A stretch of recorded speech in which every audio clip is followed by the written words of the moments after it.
Hello guys, welcome to our YouTube channel study with M. आज मैं आप सभी के लिए काफ़ी इंपॉर्टेंट वीडियो लेके आई हूँ। तो देखिए, उत्तराखंड के महत्वपूर्ण एमसीक्यू की हमारी एक सीरीज़ चल रही है जिसका पार्ट 57 आज मैं आप सभी के लिए लेके आई हूँ। इससे पहले इस सीरीज़ के 56 पार्ट्स हमारे YouTube channel study with M पर अपलोड कर दिए गए हैं। मोस्ट इंपॉर्टेंट एमसीक्यू इन वीडियोज़ में प्रोवाइड कराए गए हैं। जिन लोगों ने इन वीडियो को नहीं देखा है तो हमारी YouTube channel study with M पर विजिट करके देख सकते हैं। आज की इस वीडियो में हम 20 मोस्ट इंपॉर्टेंट एमसीक्यू डिस्कस करेंगे जो कि आपके आगामी उत्तराखंड पुलिस पटवारी लेखपाल बंदी रक्षक LDC and other one day exam के लिए इंपॉर्टेंट हैं। तो आप सभी लोग हमारी इस वीडियो में स्टार्टिंग से लेकर एंड तक बने रहें। तो चलिए आज के इस वीडियो को स्टार्ट करते हैं। स्टार्ट करने से पहले जिन लोगों ने अभी तक हमारे YouTube channel study with M को सब्सक्राइब नहीं किया है वो सब्सक्राइब कर लें। साथ ही साथ बगल में जो बेल आइकन दिख रहा है इसे भी प्रेस कर लें ताकि हम कोई भी वीडियो डालते हैं तो उसका नोटिफिकेशन आपके पास जल्द से जल्द पहुंच जाए।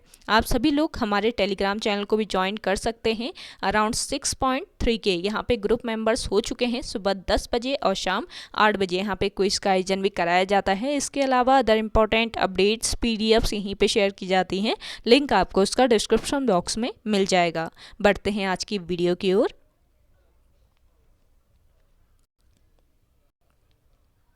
इस सीरीज का पहला क्वेश्चन है, कुमाऊं का सबसे बड़ा हिमनद कौन सा है। देखिए, कुमाऊं का सबसे बड़ा हिमनद है मीलम हिमनद। ऑप्शन फर्स्ट इस क्वेश्चन का करेक्ट आंसर है। मीलम हिमनद किस जनपद में स्थित है? पिथौरागढ़ जनपद में स्थित है मीलम हिमनद। मीलम हिमनद पिथौरागढ़ जनपद में त्रिशूली पर्वत में 16 किलोमीटर लंबा हिमनद है जो कि किस नदी का उद्गम स्रोत है? गौरी गंगा नदी का उद्गम स्रोत है। मीलम ग्लेशियर जाने का जो पैदल मार्ग है ये कहाँ से प्रारंभ होता है? मुनस्यारी से इसका पैदल मार्ग प्रारंभ होता है और यहाँ से बागुडियार, मारतोली तथा मीलम गांव होकर 64 किलोमीटर की यात्रा करते हुए मीलम ग्लेशियर पहुंचा जा सकता है। और उत्तराखंड का सबसे बड़ा हिमनद कौन सा है? अगर आपसे क्वेश्चन पूछा जाए कि बताइए उत्तराखंड राज्य का सबसे बड़ा हिमनद कौन सा है, तो आपका गंगोत्री हिमनद उत्तराखंड राज्य का सबसे बड़ा हिमनद है। और गढ़वाल का सबसे बड़ा हिमनद कौन सा है पूछा जाए तो गढ़वाल का सबसे बड़ा हिमनद भी कौन सा है? गंगोत्री हिमनद है। गंगोत्री हिमनद जो है ये किस जनपद में? उत्तरकाशी जनपद में चौखंबा पर्वत श्रृंखला के उत्तरी ढाल से प्रारंभ होने वाला यह ग्लेशियर अनेक हिमानियों का समूह है। ये ध्यान रखेंगे, जो आपका गंगोत्री ग्लेशियर है ये उत्तरकाशी जनपद में चौखंबा पर्वत श्रृंखला के उत्तरी ढाल से प्रारंभ होने वाला यह ग्लेशियर अनेक हिमानियों का समूह है। और राज्य के सबसे बड़े ग्लेशियर गंगोत्री ग्लेशियर की जो लंबाई है ये कितनी है? 30 किलोमीटर इस ग्लेशियर की लंबाई है। और चौड़ाई की बात करें तो 2 किलोमीटर इसकी चौड़ाई है। तो लंबाई और चौड़ाई जरूर ध्यान रखिएगा। और इस हिमानी की अंतिम सीमा स्नाउट से 4 किलोमीटर नीचे दक्षिण की ओर गौमुख पर है और यहीं से भागीरथी नदी का उद्गम होता है। यहीं भागीरथी नदी का उद्गम कहाँ से होता है? गौमुख से ही होता है। तो ये पॉइंट ध्यान रखिएगा। नेक्स्ट क्वेश्चन है आपका, उत्तराखंड की माधवी शर्मा का संबंध किस क्षेत्र से है? देखिए, उत्तराखंड राज्य की हैं माधवी शर्मा और इनका संबंध किस क्षेत्र से है? इनका संबंध है पर्वतारोहण से। माधवी शर्मा एक पर्वतारोही हैं माधवी शर्मा। अगला क्वेश्चन देखिए,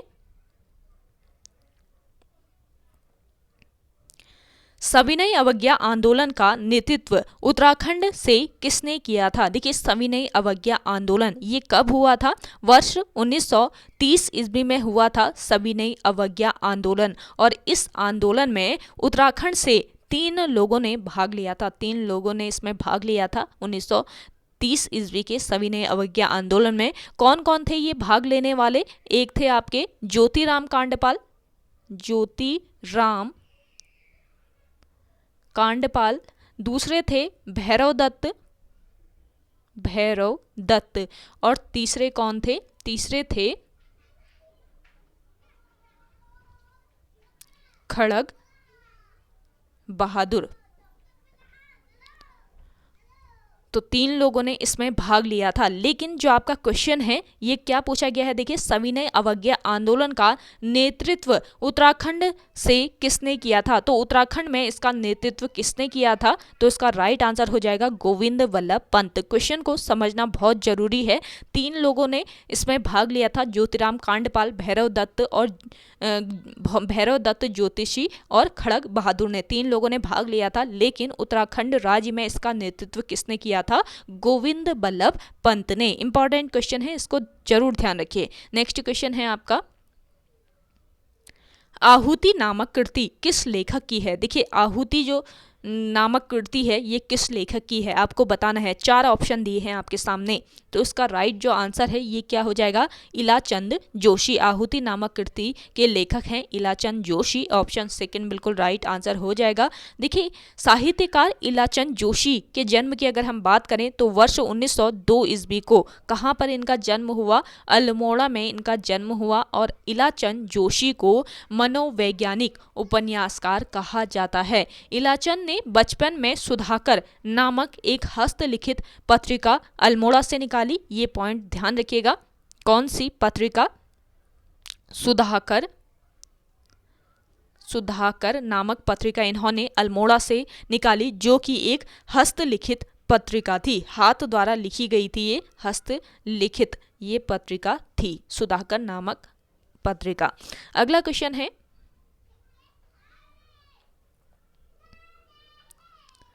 द होली हिमालय पुस्तक के लेखक कौन है। देखिए द होली हिमालय पुस्तक के लेखक कौन है, इसका राइट आंसर हो जाएगा के कुमार नित्यानंद। ऑप्शन थर्ड इस क्वेश्चन का राइट आंसर है। और सिर्फ होली हिमालय पुस्तक के लेखक पूछा जाता है तो होली हिमालय पुस्तक के लेखक कौन है, ई शर्मन ओखले। दोनों क्वेश्चंस ध्यान रखिएगा। द होली हिमालय पुस्तक के कुमार नित्यानंद की है और ई शर्मन ओखले की। नेक्स्ट क्वेश्चन देखिए, वीडियो पसंद आ रही है तो लाइक कर लेना है आपको। जिन लोगों ने अभी भी हमारे YouTube channel study with M को सब्सक्राइब नहीं किया है वे लोग जरूर सब्सक्राइब कीजिएगा और ज़्यादा से ज़्यादा शेयर कीजिए हमारी इस वीडियो को अपने दोस्तों के साथ, अपने व्हाट्सएप ग्रुप्स में। नेक्स्ट क्वेश्चन है, झालीमाली देवस्थल किस जनपद में स्थित है। देखिए झालीमाली देवस्थल ये स्थित है किस जनपद में, इसका राइट आंसर हो जाएगा चंपावत जनपद में। ऑप्शन 4 तो बिल्कुल राइट आंसर है। अगला देखिए, कत्यूरी शासन काल में दिविर शब्द का प्रयोग किसके लिए किया जाता था। इंपॉर्टेंट क्वेश्चन है, कत्यूरी शासन काल में दिविर शब्द का प्रयोग किया जाता था किसके लिए, लेखकों के लिए। ऑप्शन फर्स्ट बिल्कुल करेक्ट आंसर है, लेखकों के लिए कत्यूरी शासन काल में दिविर शब्द का प्रयोग किया जाता था। अगला देखिएगा, गढ़वाल रेजिमेंट को किस वर्ष इंदिरा गांधी पुरस्कार से सम्मानित किया गया है। देखिए आपके सामने 4 ऑप्शन दिए हैं, जल्दी से कमेंट करके बताइएगा जिन लोगों को आंसर आ रहा है कि गढ़वाल रेजिमेंट को किस वर्ष इंदिरा गांधी पुरस्कार से सम्मानित किया गया है। तो इसका राइट आंसर हो जाएगा वर्ष 2003 में। 2003 में गढ़वाल रेजिमेंट को किस पुरस्कार से, इंदिरा गांधी पर्यावरण पुरस्कार, इंदिरा गांधी पर्यावरण पुरस्कार है ये, तो इससे सम्मानित किया गया वर्ष 2003 में। आप कमेंट करके बताइएगा कि गढ़वाल रेजिमेंट की स्थापना किस वर्ष की गई थी। नेक्स्ट क्वेश्चन है, श्रीदेव सुमन ने बच्चों के लिए किस पत्रिका का संपादन किया था। देखिए श्रीदेव सुमन ने बच्चों के लिए एक पत्रिका का संपादन किया जिसका नाम क्या था, इसका नाम था हिंदी पत्रबोध। ऑप्शन सेकंड इस क्वेश्चन का करेक्ट आंसर है। श्रीदेव सुमन, इनके जन्म की अगर हम बात करें तो इनका जन्म कब हुआ, 25 मई वर्ष 1916 ईस्वी को टिहरी के जौल गांव में इनका जन्म हुआ। और इनके पिता का नाम क्या था, इनके पिता का नाम था हरिराम बड़ौनी। हरिराम बड़ौनी इनके पिताजी का नाम था। और देखिए वर्ष 1930 ईस्वी में मात्र 14 वर्ष की आयु में नमक सत्याग्रह में श्रीदेव सुमन ने भाग लिया था, जिसमें इन्हें कितने दिन का कारावास हुआ, 15 दिन का इनको कारावास हुआ। और इन्होंने पृथक राज्य की मांग के लिए दिल्ली में गणदेश सेवा संघ की स्थापना की थी? गणदेश सेवा संघ की स्थापना श्रीदेव सुमन ने कब की थी? ये भी क्वेश्चन पूछा जा सकता है। वर्ष 1938 ईस्वी में श्रीदेव सुमन ने पृथक राज्य की मांग के लिए दिल्ली में गणदेश सेवा संघ की स्थापना की थी और श्रीदेव सुमन के ही प्रयासों से 23 जनवरी 1939 ईस्वी को देहरादून में टिहरी राज्य प्रजा मंडल की स्थापना हुई थी। नेक्स्ट क्वेश्चन है, पंच केदारों में किसकी पूजा शीतकाल में गोपेश्वर में होती है? आपको बताना है पंच केदारों में से किस केदार की पूजा शीतकाल में गोपेश्वर में होती है? तो इसका राइट आंसर हो जाएगा रुद्रनाथ। ऑप्शन फर्स्ट बिल्कुल करेक्ट आंसर है। देखिए रुद्रनाथ मंदिर ये किस जिले में स्थित है? चमोली जिले में स्थित है। चमोली जिले में ये स्थित है रुद्रनाथ मंदिर। और शीतकाल में ये पूजा कहाँ पर होती है? गोपेश्वर में होती है। और इस मंदिर में रुद्रनाथ मंदिर में भगवान शिव के मुख की पूजा किस भाग की पूजा होती है पूछा जा सकता है। तो मुख की इस मंदिर में भगवान शिव की पूजा होती है, भगवान शिव के मुख की। और शीतकाल में यहाँ की जो पूजा है ये गोपेश्वर के मंदिर में होती है। रुद्रनाथ जो है ये चतुर्थ केदार है। पंच केदार देखिए 5 केदारों में से रुद्रनाथ कौन सा केदार है? चतुर्थ केदार है, जिसे पितृ तीर्थ इसको पितृ तीर्थ के रूप में जाना जाता है। पितृ तीर्थ के रूप में प्रसिद्ध है रुद्रनाथ, जो कि किस जिले में स्थित है? चमोली जिले में। अगला क्वेश्चन है, वीडियो पसंद आ रही है तो लाइक कर लिया होगा आप सभी ने और ज़्यादा से ज़्यादा शेयर कर दीजिए इस सेशन को अपने दोस्तों के साथ, अपने व्हाट्सएप ग्रुप्स में जल्दी से शेयर कर दीजिए। और जिन लोगों ने अभी भी हमारी YouTube channel study with M को सब्सक्राइब नहीं किया है वे लोग जरूर सब्सक्राइब कीजिएगा। देखिए आज 2 बजे आपको forest guard special mock series भी प्रोवाइड कराई गई थी। जिन लोगों ने नहीं देखा है जल्दी से उस क्लास को भी देख लीजिए। मोस्ट इंपॉर्टेंट क्वेश्चंस उस क्लास में प्रोवाइड कराए गए हैं आप सभी को, जिन लोगों का आगामी फॉरेस्ट गार्ड का एग्ज़ाम होने वाला है। साथ ही साथ अगर आपका अदर कोई उत्तराखंड एग्ज़ाम है तो उसके लिए भी वो सीरीज़ इंपॉर्टेंट रहेगी, तो फॉलो कर लीजिए उस सीरीज़ को। Forest guard special mock series बना हुआ है, तो हमारे YouTube channel study with M पर सर्च करके आप देख सकते हैं। और इस सीरीज़ की प्लेलिस्ट बन चुकी है उत्तराखंड टॉप 20 MCQ के नाम से ये सीरीज़ बनी हुई है। डेली आप इस सीरीज़ को रात को 8 बजे देख सकते हैं हमारे YouTube channel study with M पर, जो कि आपके आगामी एग्ज़ाम के लिए काफ़ी हेल्पफुल रहने वाली है। तो ज़्यादा से ज़्यादा सेशन को शेयर कर दीजिए अपने दोस्तों के साथ, अपने व्हाट्सएप ग्रुप्स में। अगला देखिए, किस चंद शासक ने अजय पाल को पराजित किया था? तो कौन सा ये चंद शासक था जिसने अजय पाल को पराजित किया था? तो देखिए ये क्वेश्चन आज कम्युनिटी बॉक्स में भी पूछा गया था, तो बहुत लोगों ने आंसर तो कम लोगों ने ही दिया है और कुछ लोग ऐसा भी कह रहे थे कि पता ही नहीं है उनको आंसर। तो जिन लोगों को पता नहीं है तो आप देख लीजिए किस चंद शासक ने अजय पाल को पराजित किया था। इसका राइट आंसर हो जाएगा आपका कीर्ति चंद। ऑप्शन सेकंड बिल्कुल राइट आंसर हो जाएगा। देखिए अजय पाल जो है ये गढ़वाल के परमार वंश का 37वां शासक था। गढ़वाल के परमार वंश का 37वां शासक था कौन?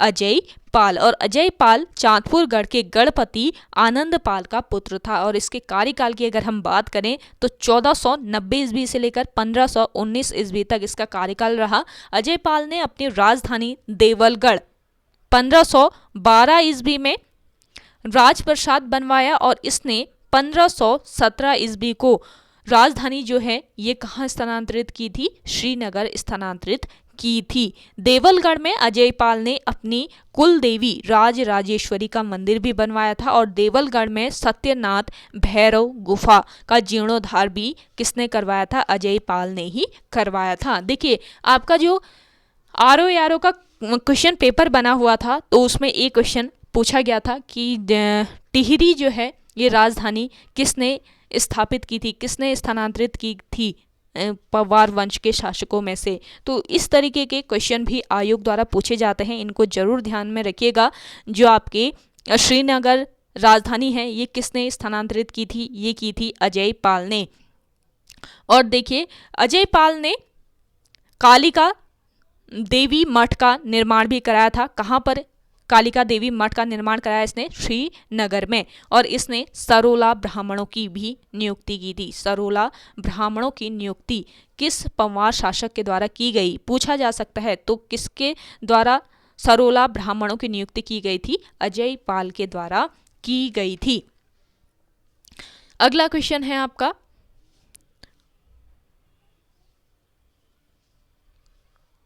उत्तराखंड के भीष्म पितामह के नाम से किसे जाना जाता है? देखिए, उत्तराखंड के भीष्म पितामह के नाम से जाना जाता है किसको? बैरिस्टर मुकुंदी लाल को। ऑप्शन फर्स्ट बिल्कुल राइट आंसर हो जाएगा। देखिए, बैरिस्टर मुकुंदी लाल, इनका जन्म कब हुआ? 1885 ईस्वी को इनका जन्म हुआ। कहाँ पर? चमोली जिले में। चमोली जिले में इनका जन्म हुआ।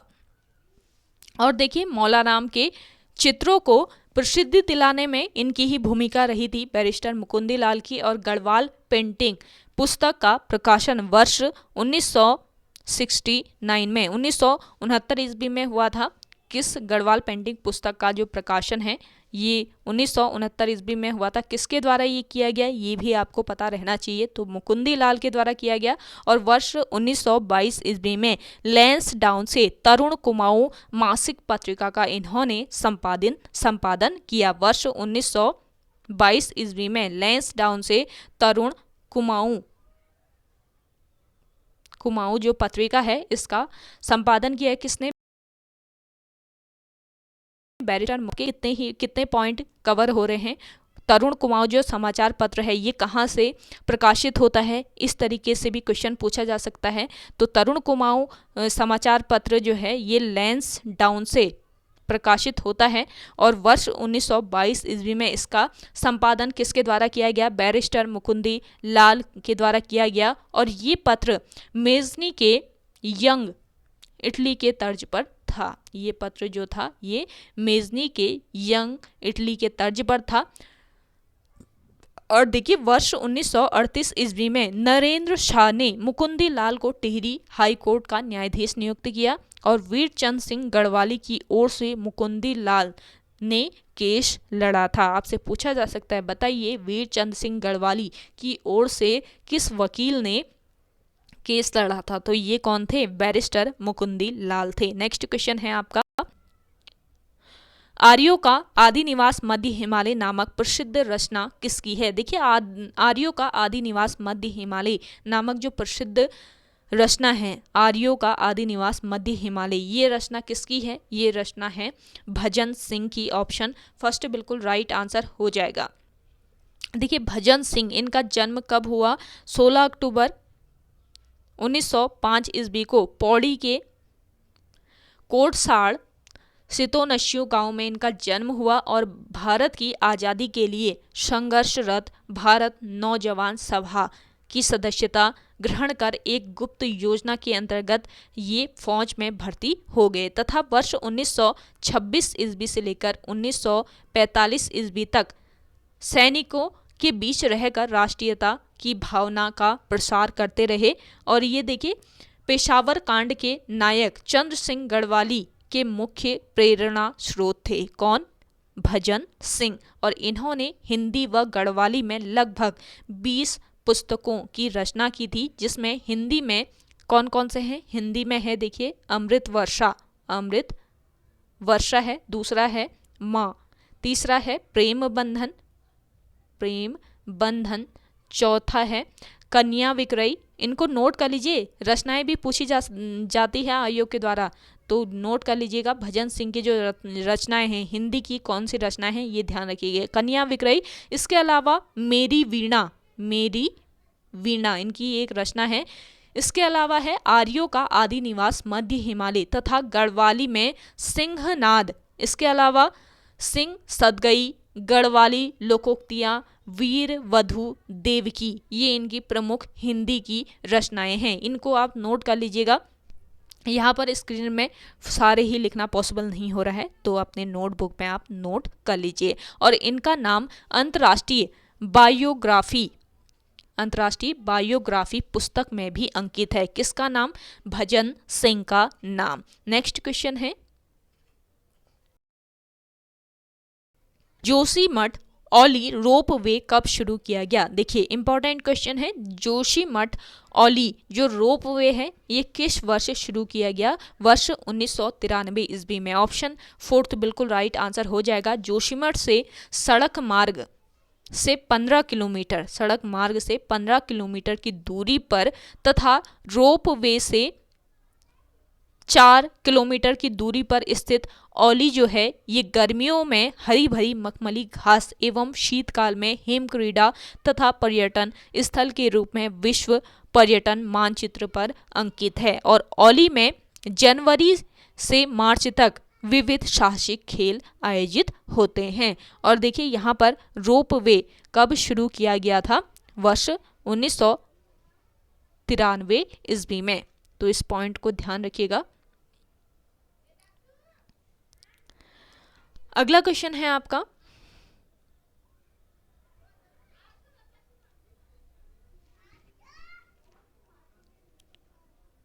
अल्मोड़ा के जाखन देवी मंदिर से किसके निवास की पुष्टि होती है? देखिए अल्मोड़ा का जो जाखन देवी मंदिर है इससे किसके निवास की पुष्टि होती है? तो इसका राइट आंसर हो जाएगा यक्षों के निवास की। ऑप्शन सेकंड बिल्कुल राइट आंसर है। देखिए जाखन देवी मंदिर अल्मोड़ा का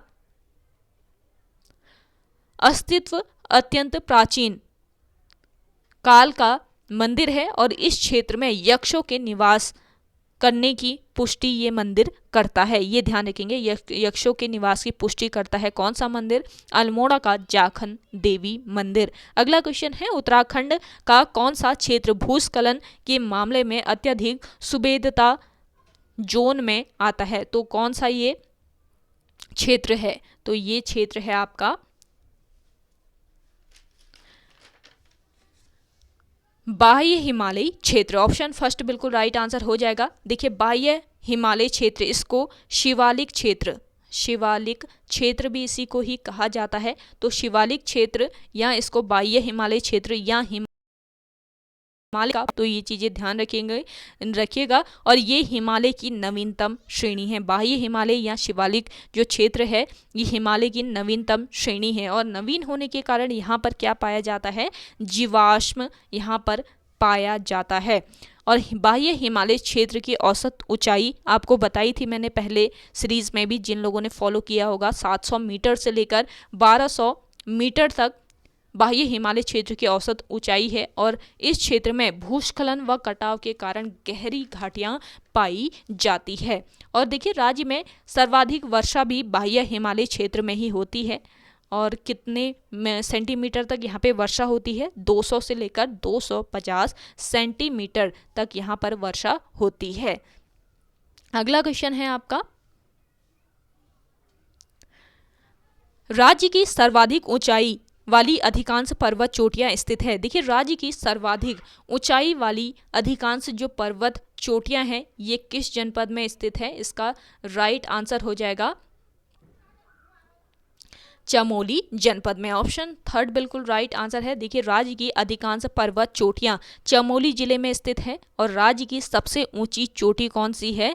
नंदा देवी। राज्य की सबसे ऊंची चोटी है नंदा देवी चोटी, जिसकी ऊंचाई की अगर हम बात करें 7,817 मीटर इस पर्वत की ऊंचाई है। और ये किस जिले में? चमोली जिले में स्थित है। और राज्य की दूसरी ऊंची चोटी है कामेट पर्वत राज्य की दूसरी ऊंची चोटी है। और इसकी ऊंचाई कितनी है? 7,756 मीटर। और ये भी आपके चमोली जिले में ही स्थित है। इसके अलावा देखिए माणा चोटी ये भी आपके चमोली में ही स्थित है। बद्रीनाथ चोटी भी चमोली में ही है। चौखंबा चोटी ये भी आपके कहाँ पर स्थित है?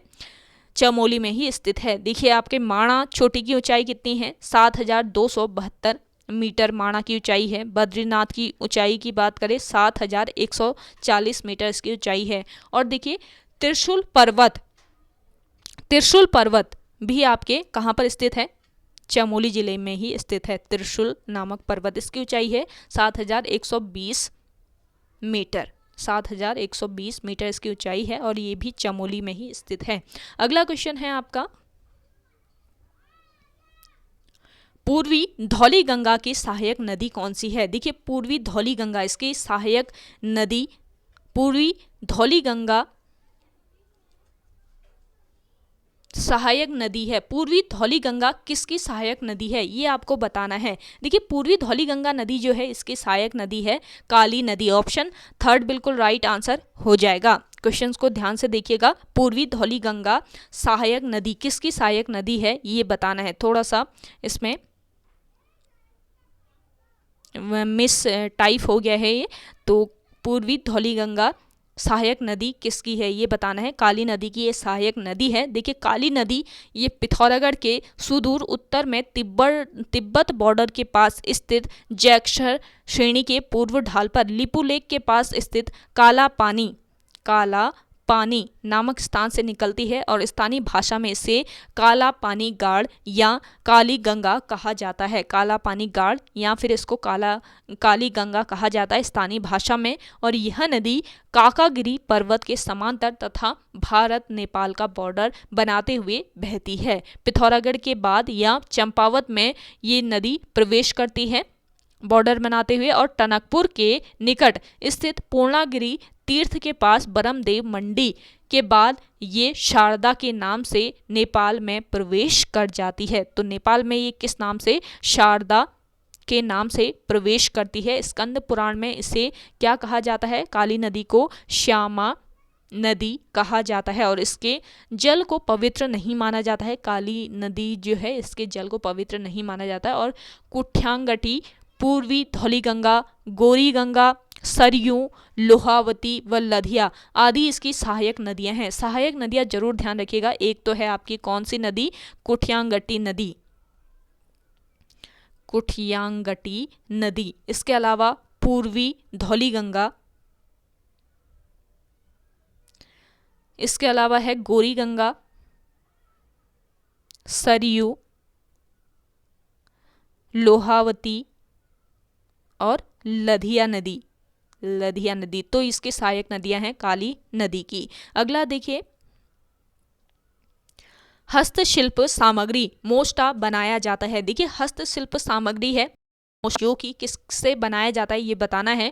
तो ये रिंगाल से बनाया जाता है। ऑप्शन सेकंड बिल्कुल राइट आंसर हो जाएगा। रिंगाल चमोली, अल्मोड़ा, पिथौरागढ़ आदि जनपदों का प्रमुख हस्तशिल्प उद्योग है। और रिंगाल से क्या क्या बनाई जाती है, एक डाले बनाई जाती है, कंडी, चटाई, सूप, टोकरी और मोस्टा। ये जो चीज़ें हैं ये किसके द्वारा, रिंगाल के द्वारा, रिंगाल से तैयार किए जाते हैं, जिनका उपयोग घरेलू एवं कृषि कार्यों के लिए होता है। लास्ट क्वेश्चन देखिए आज के सेशन का। आई होप आपको आज का सेशन पसंद आया होगा। जिन लोगों को पसंद आया तो कमेंट करके बताइएगा और लाइक कर लीजिए। जिन लोगों ने अभी भी हमारे YouTube channel study with M को सब्सक्राइब नहीं किया है वे लोग जरूर सब्सक्राइब कर लीजिए। लास्ट क्वेश्चन है, किशोरियों के विकास हेतु राज्य में सबला योजना कब से चलाई जा रही है। देखिए सबला योजना ये किसके विकास हेतु, किशोरियों के विकास हेतु राज्य में चलाई जा रही है। और कब से ये चलाई जा रही है, वर्ष 2010 से। ऑप्शन थर्ड बिल्कुल राइट आंसर हो जाएगा। सबला योजना 9 नवंबर 2010 से शुरू की गई और इस योजना के तहत 11 से लेकर 18 वर्ष की किशोरियां जो कि स्कूल नहीं जाती, 11 से लेकर 18 वर्ष की किशोरियां जो कि स्कूल नहीं जाती, उनका विकास सुनिश्चित करना है। तो ये पॉइंट ध्यान रखेंगे। तो ओके गाइस, आज की वीडियो में इतना ही। आई होप आपको वीडियो पसंद आई होगी। अगर आज की ये वीडियो आपको पसंद आती है तो वीडियो को लाइक कीजिए, शेयर कीजिए। और जिन लोगों ने अभी तक हमारे YouTube channel study with M को सब्सक्राइब नहीं किया है वे लोग जरूर सब्सक्राइब कर लीजिए। चलिए मिलते हैं एक नई इंटरेस्टिंग वीडियोज़ के साथ, तब तक के लिए धन्यवाद।